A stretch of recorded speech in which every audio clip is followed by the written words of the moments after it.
Do início de março de 2023 até o começo de maio, 4 bancos já quebraram nos Estados Unidos. De um lado, está o alerta se essa crise de instituições financeiras regionais pode ganhar outras proporções. Do outro, grandes bancos norte-americanos têm se tornado uma solução para os colapsos financeiros no país.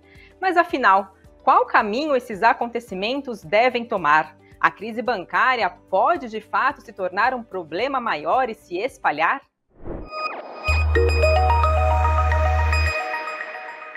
A crise em bancos regionais dos Estados Unidos já levou à falência o Silvergate, o Silicon Valley Bank, o Signature Bank e, mais recentemente, o First Republic Bank. Antes de analisar, vamos a um pequeno retrospecto. No caso do Silvergate, a falência afetou especialmente as operações da instituição financeira, que reportou uma perda de quase $1 bilhão e viu os depósitos recuarem de quase 12 bilhões para 4 bilhões de dólares no quarto trimestre de 2022. O Silicon Valley Bank, ou SVB, focado em empresas de capital de risco, se viu forçado a liquidar títulos, se desfazendo de 21 bilhões de dólares em suas participações em empresas. A liquidação resultou em perda de quase 2 bilhões de dólares. O Signature Bank registrou um total de 89 bilhões de dólares em depósitos no início de março. O banco tinha 110 bilhões de dólares em ativos até 31 de dezembro de 2022. Já o First Republic, focado em pessoas com maior poder aquisitivo, não conseguiu apresentar um plano de resgate viável e revelou ter perdido mais de 100 bilhões de dólares em depósitos no primeiro trimestre. Esses casos figuram entre a segunda e a terceira maior falência de bancos da história dos Estados Unidos, ficando atrás somente da do Banco Washington Mutual, que quebrou na crise financeira de 2008.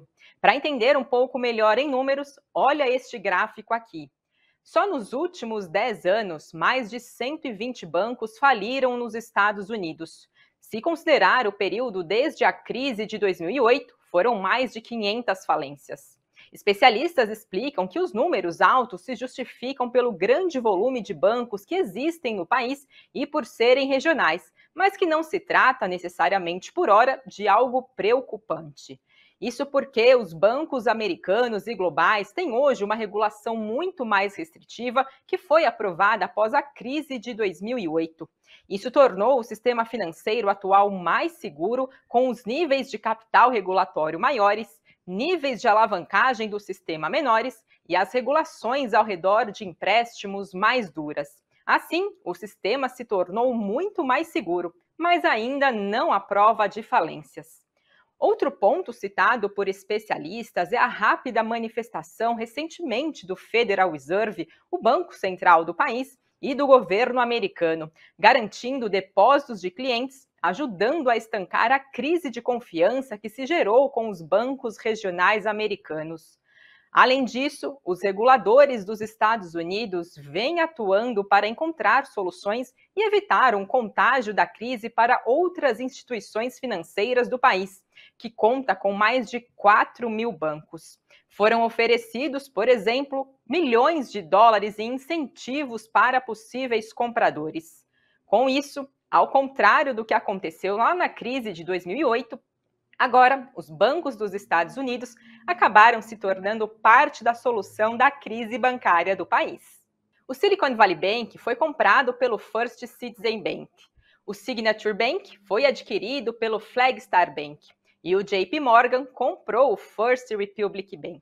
E se tem receio de crise bancária entre os regionais, para os grandes bancos os sinais têm sido outros. Embora o cenário seja de turbulência financeira nos Estados Unidos, os balanços do primeiro trimestre de 2023 de grandes bancos do país mostraram avanços nos ganhos, superando as expectativas. O lucro líquido combinado de bancos como JP Morgan, Bank of America, Wells Fargo, Citigroup, Goldman Sachs e Morgan Stanley alcançou 36 bilhões e meio de dólares no primeiro trimestre deste ano, um montante 17,4% superior ao registrado no mesmo período de 2022. A maioria deles conseguiu ampliar os seus ganhos no período. Fazendo um comparativo, somente nos 3 primeiros meses deste ano, os grandes bancos norte-americanos conseguiram lucrar mais do que o total de empréstimos de 30 bilhões de dólares que 11 bancos dos Estados Unidos fizeram para tentar manter o First Republic Bank. Especialistas dizem que a crise de bancos regionais nos Estados Unidos ainda não é motivo de preocupação por enquanto. Porém, um novo movimento é sinalizado, o de uma consolidação, com os grandes bancos comprando os menores. Além disso, também é avaliado que esse processo está se materializando agora e que os grandes bancos vão sair mais fortes dessa crise. O resgate do First Republic Bank pelo JP Morgan, por exemplo, está sendo avaliado como a melhor aquisição que o gigante de Wall Street fez em décadas. A estimativa é que pode render lucros anuais de 500 milhões a 1 bilhão de dólares ou mais para o JP Morgan, oferecendo recompensas muito atraentes por um longo período de tempo. Embora um novo cenário sobre a crise bancária nos Estados Unidos comece a ser traçado, a recomendação que fica entre os especialistas é de avaliação dos possíveis futuros casos de falências de bancos no país para verificar se uma crise sistêmica pode acontecer, os possíveis contágios e os outros setores ou até onde ela pode ser limitada. Ou seja, por enquanto, segundo eles, ainda não dá para falar em crise bancária se espalhando. Para mais informações sobre este e outros assuntos, acompanhe investnews.com.br.